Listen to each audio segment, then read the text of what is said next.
이혼한 남녀들의 이야기를 소재한 예능이 인기입니다. 그 중에서도 MBN에서 방영 중인 돌싱글즈라는 프로그램이 있어요. 네, 가장 많은 인기를 얻고 있습니다. 이제 과거 사회적 분위기로 봤을 때 이혼 그러면 이런 분위기를 상상할 수 없는데 굉장히 많은 인기를 얻고 있어요. 네. 프로그램 돌싱글즈가 다른 연애 프로그램들보다 더 많은 인기와 관심을 받고 있는 이유는 무엇일까요?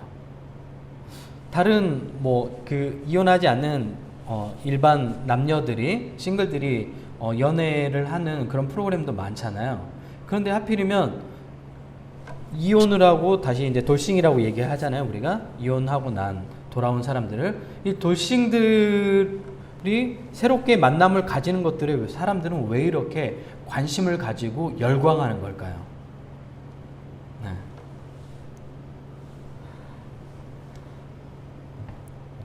그 이유는 프로그램에 참가하는 참가자들의 진정성 있는 모습 때문에 그렇습니다. 예능이더라도 진정성이 있으면 사람들이 그 안에서 무엇을 느끼냐면 따뜻함을 느껴요. 네, 여러분이 수우파를 보면서 느꼈던 건 뭐예요? 여자들이 춤추네 이게 아니었죠. 여성들 걸그룹들만 생각했던 그런 우리의 단편적인 모습과 상관없이 댄스씬에 있었던 많은 안무가들이 어떻게 그 춤을 자신네들의 감정과 사상을 표현하는지 너무도 아름답게 그려줬잖아요. 진정성 있게, 경쟁도 예쁘게 선의의 경쟁들을 해나가면서 또 진 사람은 이긴 사람에게 박수를 보내주고 이긴 사람 또한 진 사람에게 뭐라고 얘기하냐면 명승부였다고 스스로가 진정성 있게 답변하잖아요. 네. 요즘에 이제 그 인기에 힘입어 고등학생들을 상대로 하는 스트릭 뭐죠? 이름이 생각 안 나네? 스걸파가 하고 있는데 요즘 굉장히 논란이 많죠. 왜냐하면 진정성이 사라져버렸기 때문에 그래요.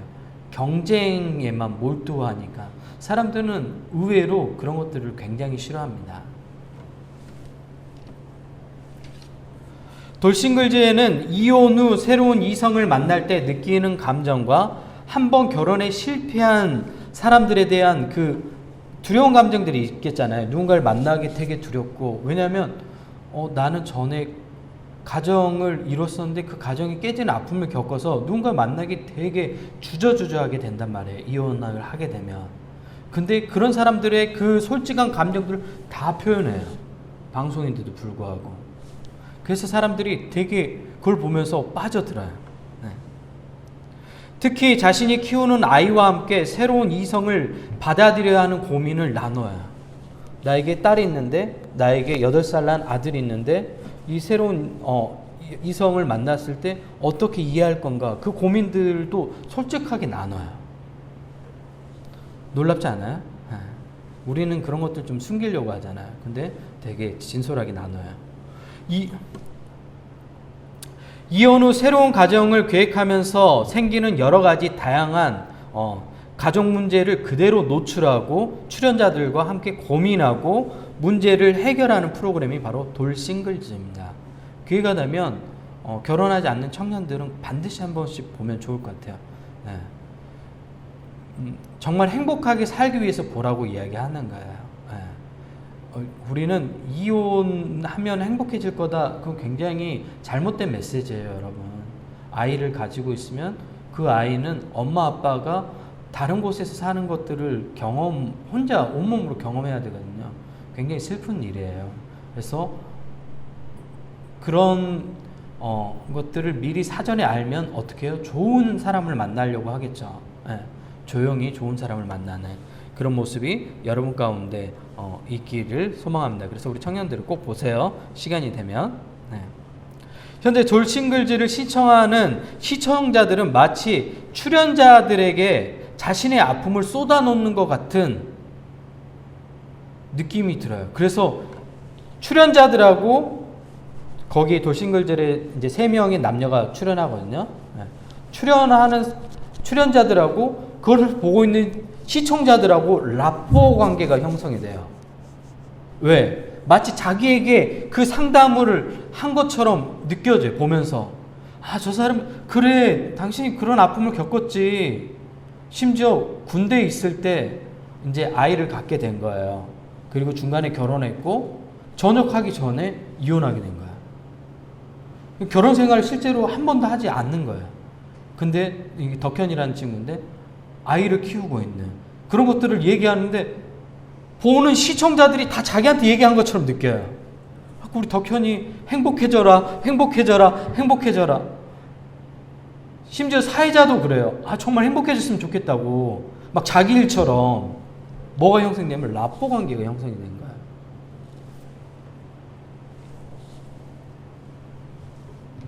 프로그램 시청하는 시청자들은 이혼 후 새로운 이성을 만나 새 출발하는 출연자들이 좋은 이성과 인연이 맺어도록 계속해서 응원하고 있어요. 댓글들 보면 너무 힘든 시간들 잘 이겨냈네요. 앞으로는 행복했으면 좋겠습니다. 라고 응원하고 있어요. 네. 다음 영상을 하나 보고 설교를 이어가도록 하겠습니다.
여러분, 실패한 사람만이 배울 수 있는 진리가 있습니다. 무엇일까요? 바로 인생을 깊게 이해하는 능력을 가지게 된다는 거예요. 그러기 전까지는 사람은 실패하기 전까지 잘 몰라요. 시간의 소중함, 자신 주변에 있는 사람들에 대한 소중함, 교회의 소중함. 저 같은 사람은 교회에 대한 소중함을 정말 잘 알죠. 교회를 잃어버리고 문을 닫고 가는 그 마지막 모습이 늘 저한테 트라우마처럼 남아있어요. 그리고 늘 항상 가끔씩 그런 꿈을 꿔요. 마지막 장면의 모습들. 네. 굉장히 지금도 그런 꿈을 꾸면 섬뜩해요. 네. 왜냐하면 그런 일을 안 겪고 싶은 마음 가운데 무의식에 남아있는 거죠. 오늘 본문은 실패한 인생에서 새로운 인생을 시작하는 한 인물에 대한 이야기가 나옵니다. 이제 본문 속으로 문을 열고 한번 들어가 볼까요? 오늘 본문은 예수님이 세리와 당시의 천민이라고 여겨졌던 사람들과 함께 있을 때 이것을 본 종교 지도자, 당시의 목회자였겠죠. 바리새인과 서기관들이 그 모습을 보고 수군거렸어요. 예수님이라면 좋은 사람들과, 신앙이 좋은 사람들과 어울릴 거라고 생각했는데 예수님이 당시에 우리가 생각했을 때 가장 신앙이 좋지 않는 모습의 사람들, 그리고 사회적으로 신분이 낮은 사람들과 예수님이 함께 어울리는 것을 보고 이 바리새인과 서기관, 당시에 가장 신앙에 열정이 있었던 사람들. 여러분, 바리새인들 여러분 무시하면 안 돼요. 바리새인들 굉장히 신앙이 좋았어요. 헌금, 그 다음에 하루에 3번 예루살렘을 향해서 반드시 기도했어요. 여러분, 식기도도 하기 힘들잖아요. 이 사람들은 철저하게 했어요. 딱 시간 되면 딱 돗자리 피우고 딱 예루살렘을 향해서 딱 기도하고 자신의 모든 것들 다 하나님 중심으로 삶을 살아갔던 사람들이에요. 완벽하게 하나님 안에서 살고 있다고 자부했던 사람들이 바로 바리새인과 서기관이었어요. 말씀 안에 거하고 말씀대로 살아가는 사람, 바로 나 바리새인, 이렇게 생각했던 사람들이 바리새인이었단 말이에요. 근데 그 바리새인들이 지금 오늘 누구를 보고 가짜게 여기는 거예요. 여러분 말로. 예? 당시에 가장 사회적으로 약자고 볼품없는 사람들과 세리와 창녀와 그런 사람들과 누가 어울리고 있어요? 예수님이 어울리고 있어요. 그랬더니 예수님이 그 서기관과 바리새인들이 그 모습을 보고 비웃는 것을 보고 수군거리는 것을 보고 오늘의 이야기를 들려줘요. 그러면 오늘 누가복음 15장에 나온 잃은 양, 잃은 드라크마, 이제 우리는 앞에는 읽진 않았지만 잃은 아들의 비유, 이 세 가지가 연결돼요. 잃은 양, 잃은 드라크마, 잃은 아들에 대한 비유, 세 가지가 연결되는데 이 이야기는 실제 사건이 아니면 예수님이 들려준 이야기인가요? 제 말이 어렵나요? 한 해가 끝나가는데 제 말이 어렵나요? 네. 예수님께서 바리새인과 서기관들에게 메시지를 전달하기 위해서 이 이야기를 들려주고 계신 거예요. 실제로 일어난 이야기가 아니라 예수님께서 뭐라고요? 이 이야기를 통해서 메시지를 전하고 있는 거예요. 그러면 우리가 흔히 탕자라고 하죠. 왜 탕자라고 하냐면 불가타 역에 탕자의 비유라는 제목이 붙어서 탕자라고 하고 하는데, 탕자는 실제로 있는 인물이에요? 없는 인물이에요? 없는 인물인가요? 메시지를 전달하기 위해서 들려준 이야기인가요?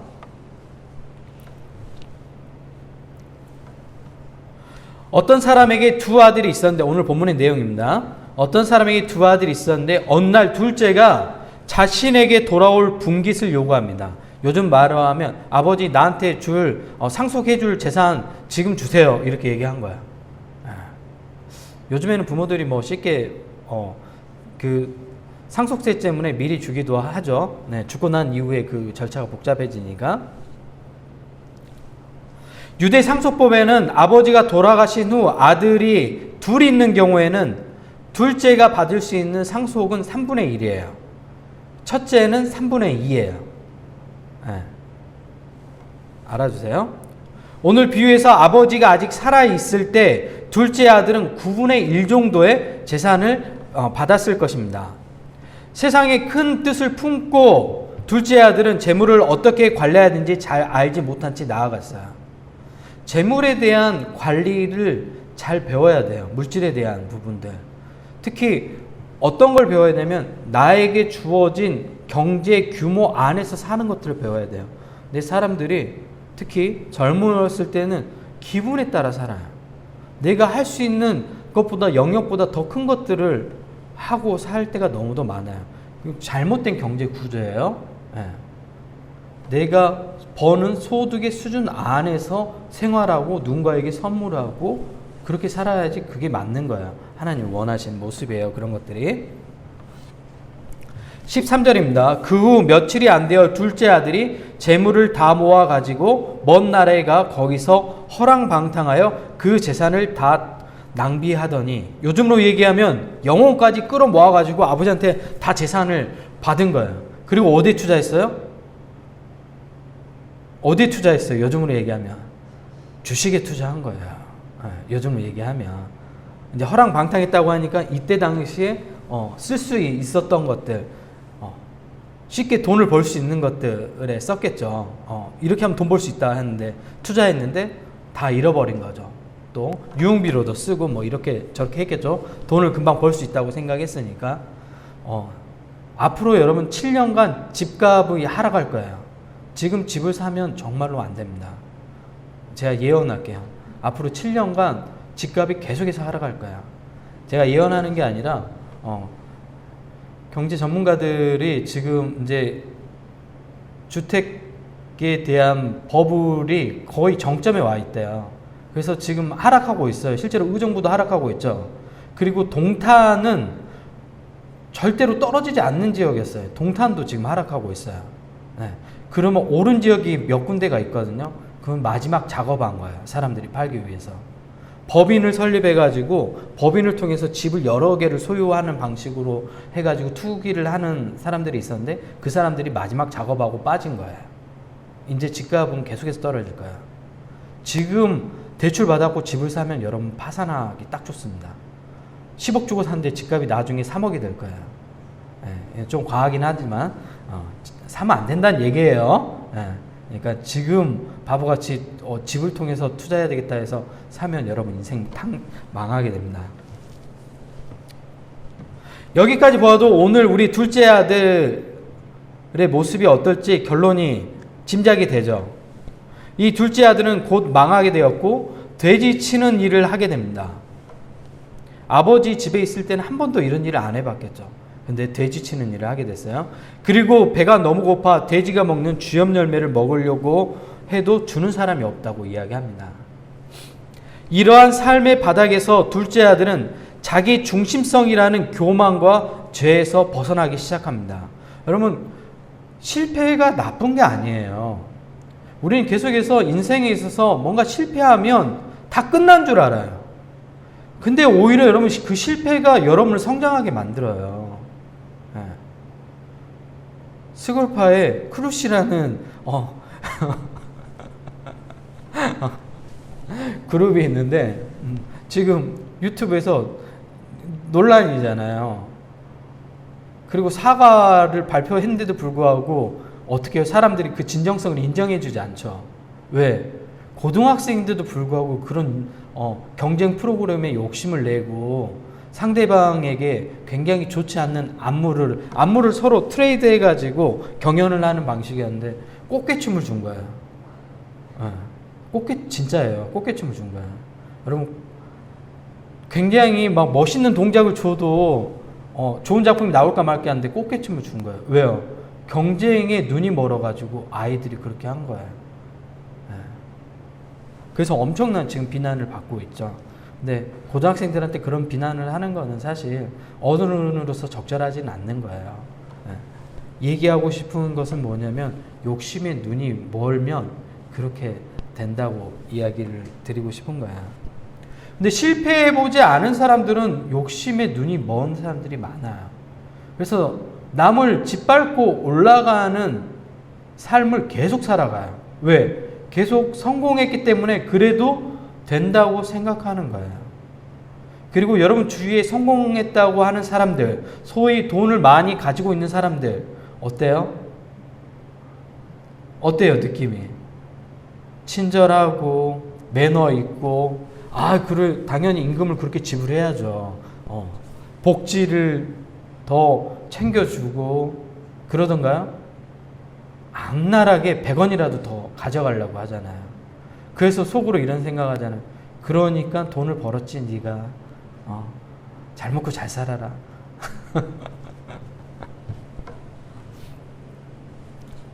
실패한 사람은 어때요? 남의 아픔에 공감해요. 제가 연예인들 중에 좋아하는 사람이 있는데 이상민 씨 알아요? 이상민 알아요? 네. 이상민 씨 참 좋아요. 예전에 한때 허세가 가득한 사람이었는데 지금 어때요? 작은 것, 물론 이제 가끔씩 지금도 막 과거를 회상하면서 재미를 위해서 그렇게 하지만 되게 사람이 뭔가 너그러워졌어요. 그리고 뭔가 주변에 있는 사람을 편하게 해줘요. 그리고 다가오는 사람도 편하게 해주고. 예전에 그 실패하지 않는 이상민으로 있었다면 어떤 모습이었을까요? 거만하고 펄 옷 입고 이렇게 팔짱 끼고 있고 막 무시하고 그랬겠죠, 사람들. 근데 지금은 어떻게 해요? 누군가에게 따뜻한 손도 내밀고 박군이라는 사람에게 굉장히 고급스러운데 식당에서 음식 대접하면서 이런 거 먹어봐야 된다고 그러면서 챙겨주고 그런 모습이 있잖아요. 실패를 한 사람이 어떻게 돼요? 삶을 더 폭넓게 바라보는 시각이 생겨요.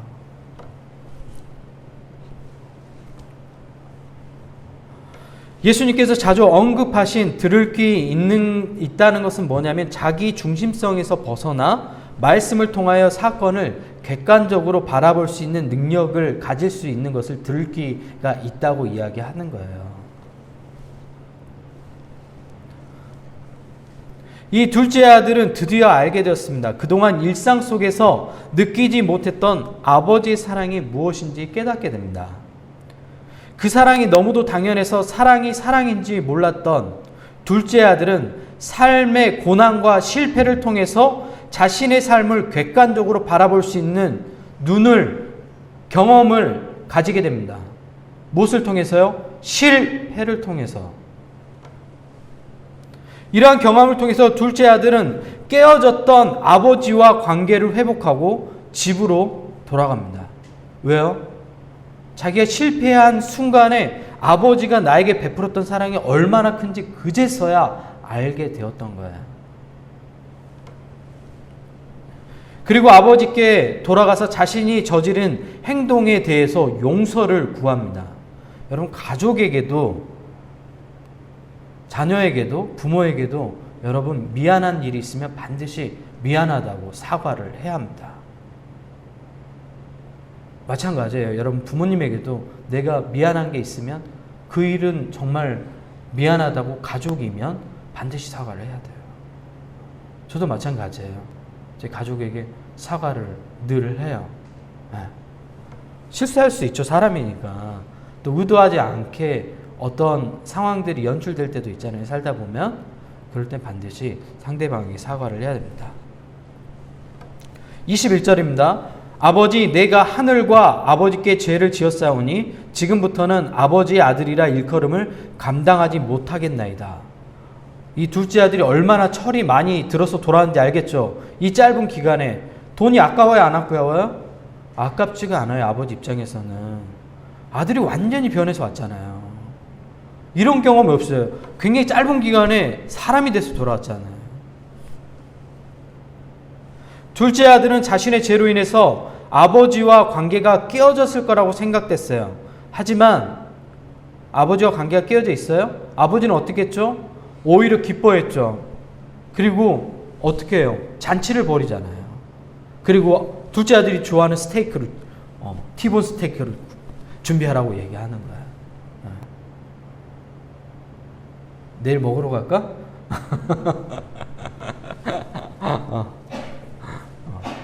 준비해야 되네. 둘째 아들이 놓치고 있었던 게 뭐죠? 내가 아버지, 아들이라는 사실을 놓치고 있었던 거예요. 하나님에게도 우리가 아들입니다. 딸입니다. 자녀입니다. 여러분이 하나님이 가장 사랑하는 자녀이잖아요. 이 사실을 놓쳐버려요. 언제 놓쳐버려요?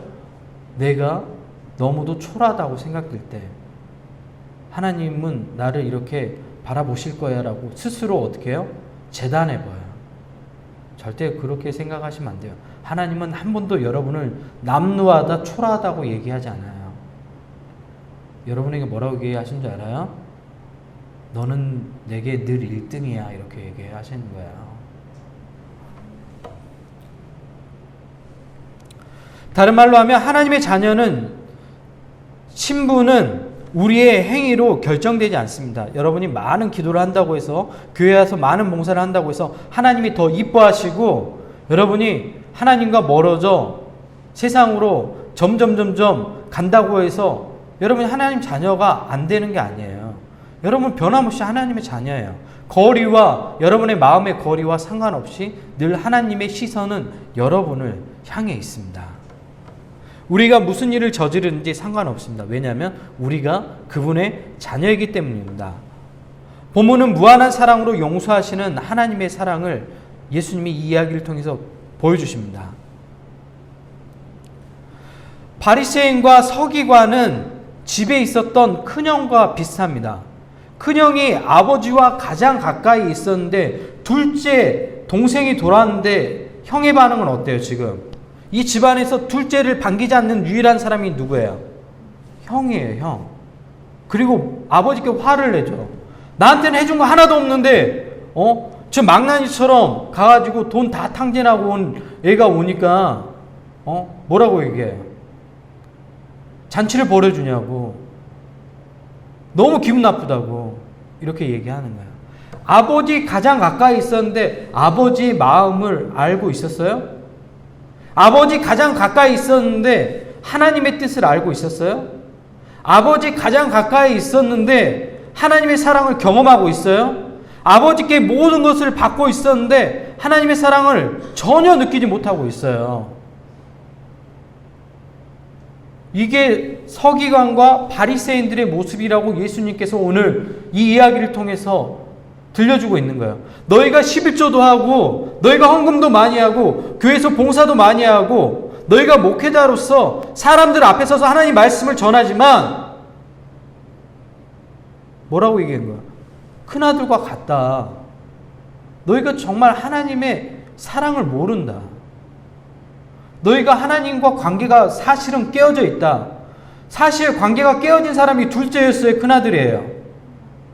아버지와 관계가 깨어져 있었던 사람은 큰아들이에요. 아버지하고 그냥 같은 공간 안에 머물러 있었는데 아버지하고 전혀 소통하지 못하고 있는 거예요. 둘째 아들은 아버지하고 관계가 깨어져 있었다고 생각했지만 어떻게 해요? 실패하고 돌아온 이후에 아버지하고 어떻게 해요?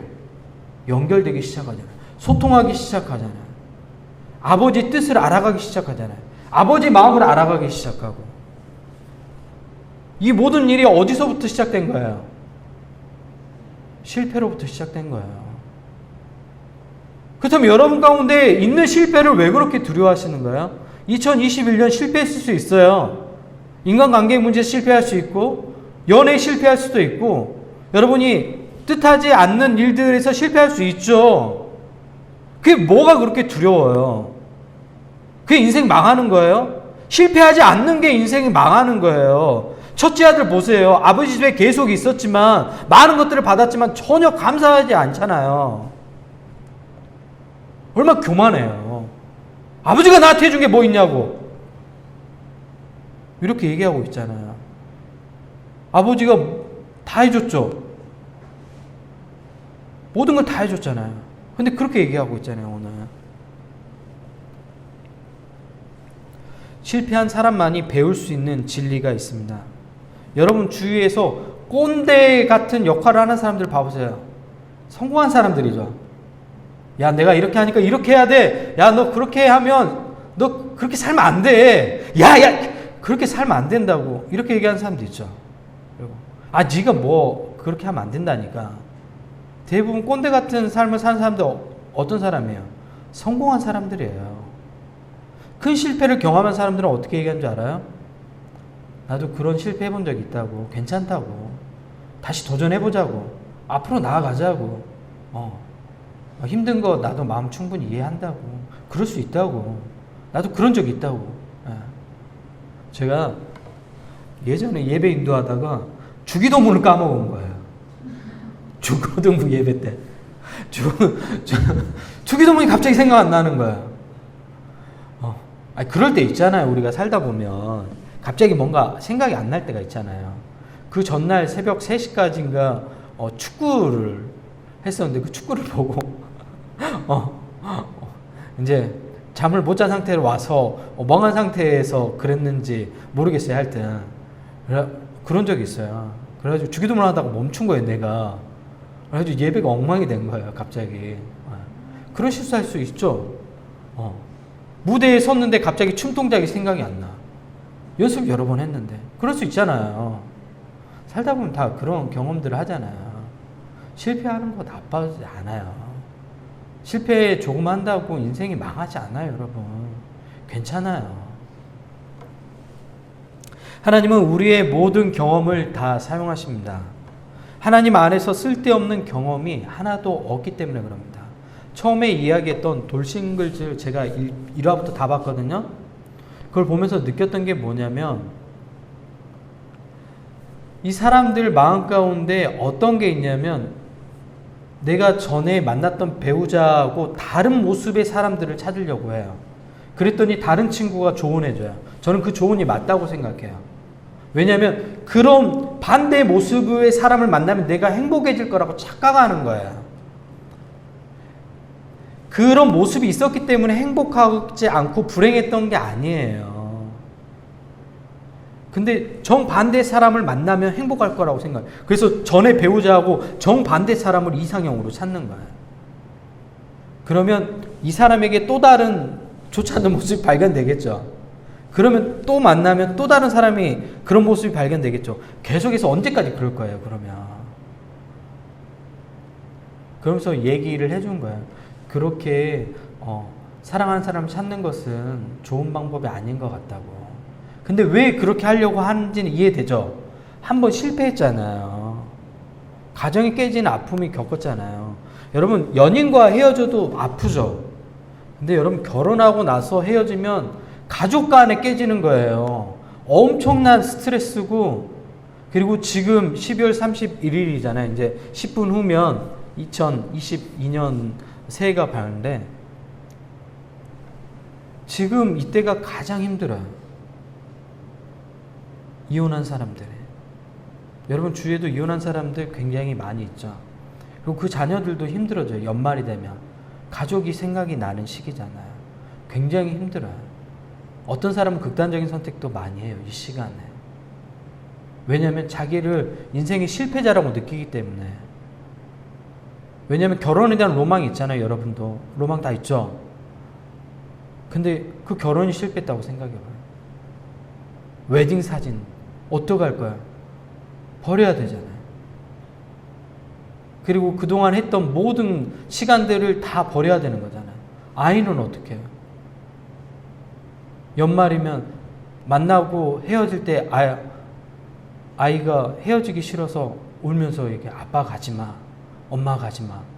그런 모습들을 보고 집에 캄캄한 집안에 들어왔을 때 느껴지는 감정이 뭐겠어요?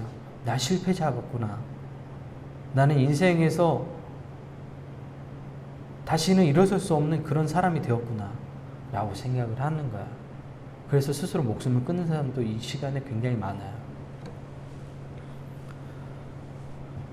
하지만 오늘 본문은 우리에게 실패가 결코 우리 인생에 있어서 불행한 것만은 아니라는 것을 오늘 본문은 들려주고 있습니다. 우리의 서투른 선택이 오늘의 결과를 가져왔지만 하나님은 우리의 실패를 재료 삼아 위대한 일로 이루어 가실 것입니다. 왜냐하면 우리가 하나님의 자녀이기 때문에 그렇습니다. 오늘 설교 제목이 뭐죠? 실패는 뭐라고요? 현명하게 다시 시작할 수 있는 계기가 된대요. 여러분 실패했습니까? 입시에 실패하고 연애에 실패하고 인간관계에 실패하고 여러분 꿈꿨던 직장을 얻지 못해서 실패했다고 스스로 생각되고 내가 원했던 만큼의 경제적인 소득이 없다고 실패했다고 느끼고 여러분 괜찮아요.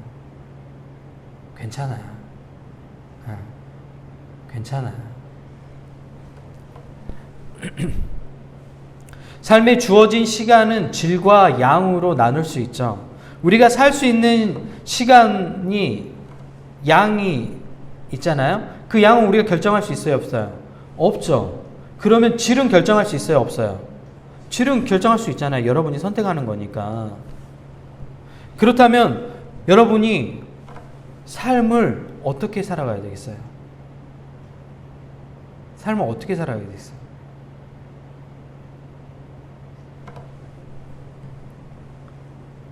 의미 있는 시간들을 가지고 살아가야 되겠죠. 그 의미 있는 시간들을 살아가기 위해서 필요한 게 뭐예요? 실패가 필요해요. 실패해보지 못한 사람은 삶을 깊이 내다볼 수 있는 해안을 절대로 가질 수 없습니다. 다윗이 왜 다윗이 되었냐면 실패의 경험이 있었기 때문에 다윗이 된 거예요, 사실은. 여러분, 소크라테스가 왜 위대한 줄 알아요? 소크라테스가 가정사역에 실패했어요.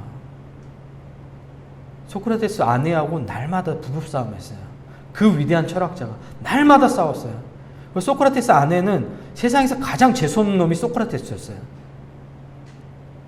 여러분, 소크라테스 그러면 위대한 철학자 이런데 소크라테스 아내는 어떻게 생각했다고요? 가장 재수없는 놈이 소크라테스였어요. 정말 논팽이에요. 무책임하고 날마다 애들 데리고 말장난이나 하는 것처럼 보이고 좀 돈 좀 벌어오고 그래야 되는데 수업료도 제대로 안 받아오고. 그래서 어떤 말이 생겨났냐면 위대한 철학자가 되려면 정말 악처를 만나야 된다고. 정말 나쁜 여자를 만나면 소크라테스처럼 위대한 철학자가 된다고. 그런 말이 생겨났어요. 그런 실패들을 다 경험해서 위대한 위인들이 되잖아요. 여러분, 실패했어요? 그러면 하나님이 여러분 크게 쓰실 거예요. 안 믿어요? 실제예요. 좌절하지 마십시오, 여러분. 좌절하지 마십시오. 하나님이 여러분을 통해서 일하실 겁니다. 여러분의 실패는 실패가 아니라 하나님께서 인생을 더 깊이 있는 시간들을 살아가라고 여러분에게 주신 기회입니다. 자라지 마시고 한 걸음 한 걸음 나아갔으면 좋겠습니다. 여러분을 향한 하나님의 말씀입니다. 하나님의 마음입니다. 스바냐 3장 17절을 제가 봉독해 드리겠습니다. 너희 하나님 여호와가 너희 가운데 계시니 그는 구원을 베푸실 전능자이시라. 그가 너로 말미암아 기쁨을 이기지 못하시며 너를 잠잠히 사랑하시사 너로 말미암아 즐거이 부르며 기뻐하시리라. 우리 시간 같이 기도할까요?